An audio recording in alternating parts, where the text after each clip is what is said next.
How does one even do this? I don't know how to express this or how to say it, or maybe I've already said it more than once. I've already made this statement before, and at this point I'm just preaching to the choir and whining to myself.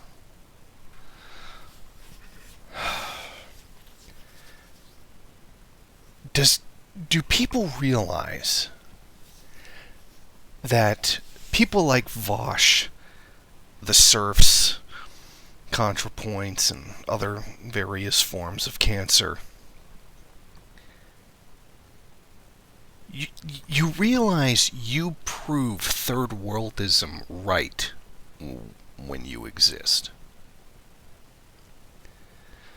The whole point of third worldism is that the quote-unquote masses of the first world are unwilling to engage in revolution.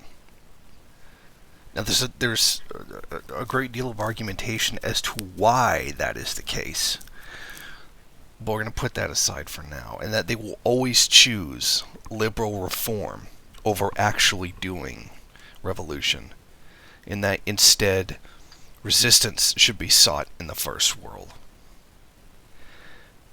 These people that I just mentioned, they are that capitulation to the system. They are that.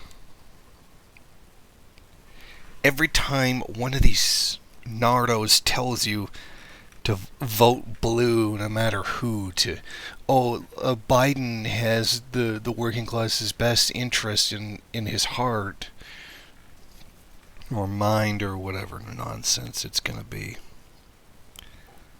you prove me right. You prove the LLCO right. You prove every other third world is right.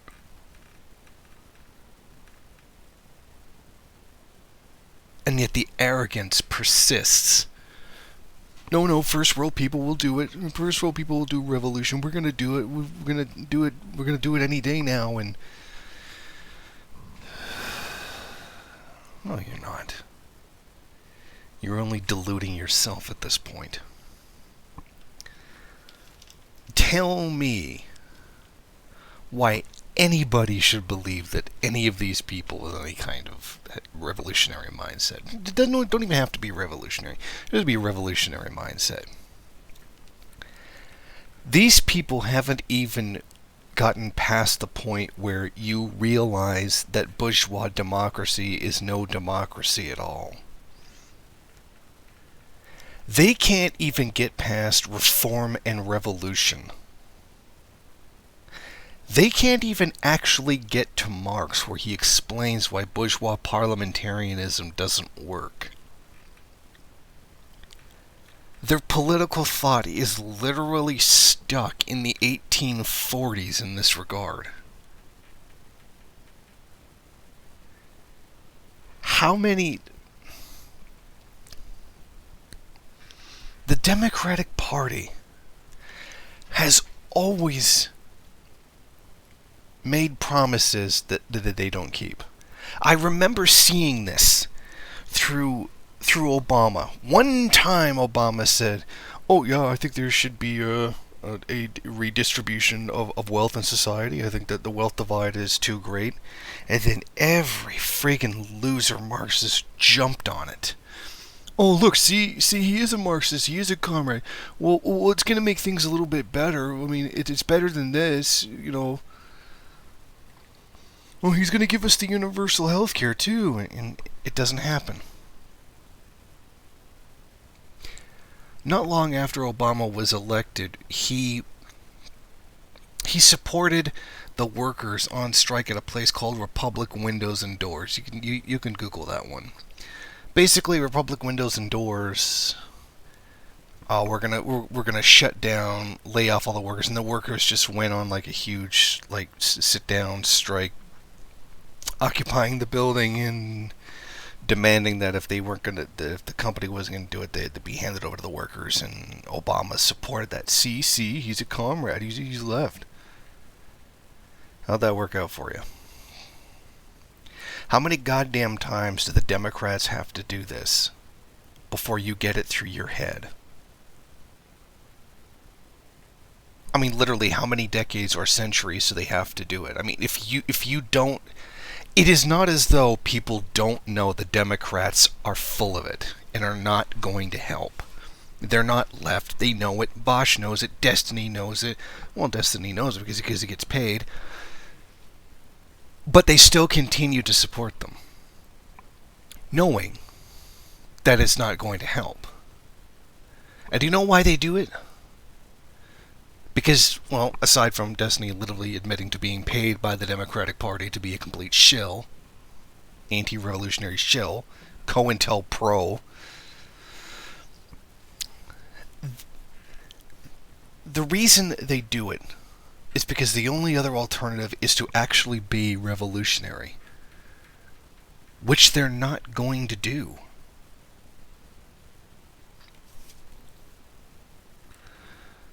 The same problem occurred with Andrew Yang.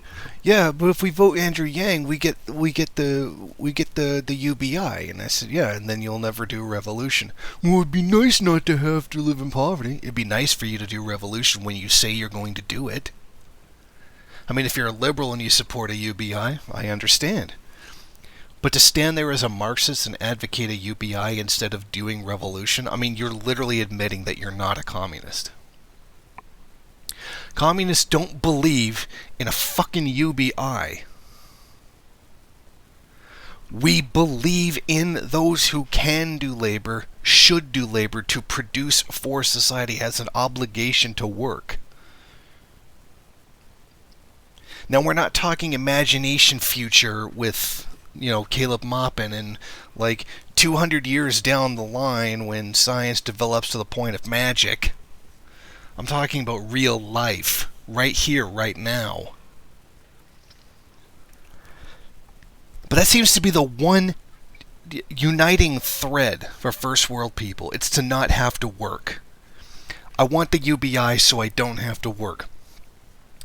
I want the Caleb Maupin, we all live as billionaires, imaginary bullshit so we don't have to work. I want the fully automated gay space luxury communism because I don't want to have to work. That's not what Marxism is about. It's not about not having to work.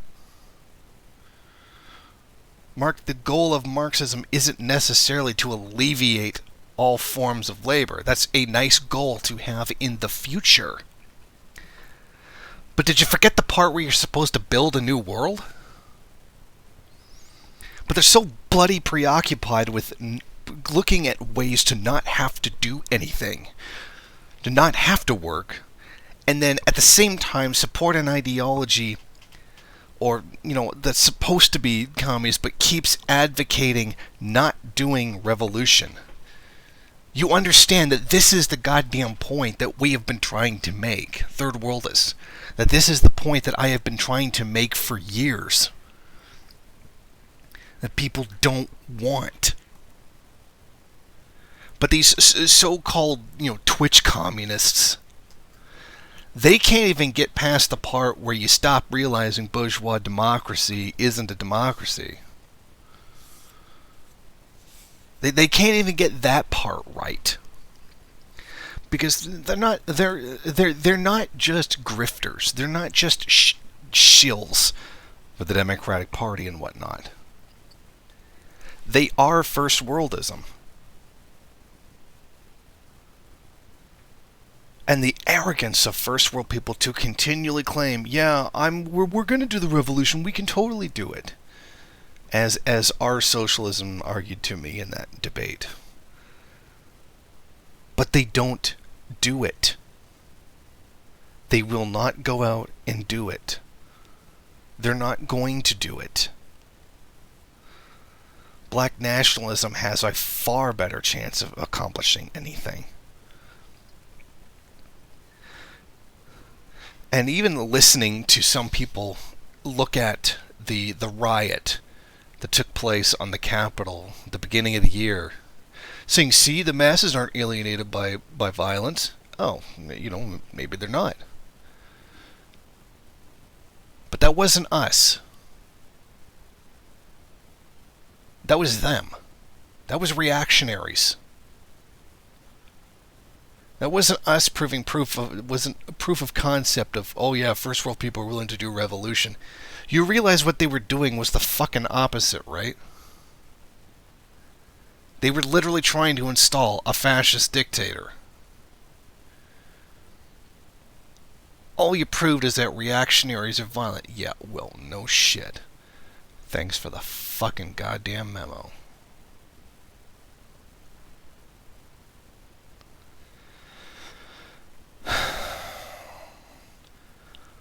But in the end, no matter how much I or anyone else points this out, it amounts to nothing. Only the people who already know this are going to acknowledge it. And others, the ones that don't acknowledge this, they're just going to ignore it. First world people. Yeah, that's how that works. And you make it pretty damn hard not to be honest. What does it take to make you realize that you're not a revolutionary? I'm not a revolutionary. Of course not. I'd never be so fucking arrogant as to declare that, like some people. As I'm so oft to remind myself and many others, I'm just a guy on the internet, and that is a position that I have always held. I have never held that I am anything more than that. Because I would never have the arrogance or the ego to say that I'm anything more than that.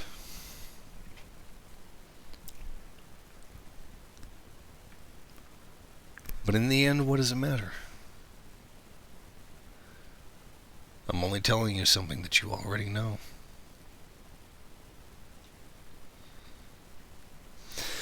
So I suppose I'll end this by saying what our socialism memed so hard out of their own impotent frustration. Prove me wrong.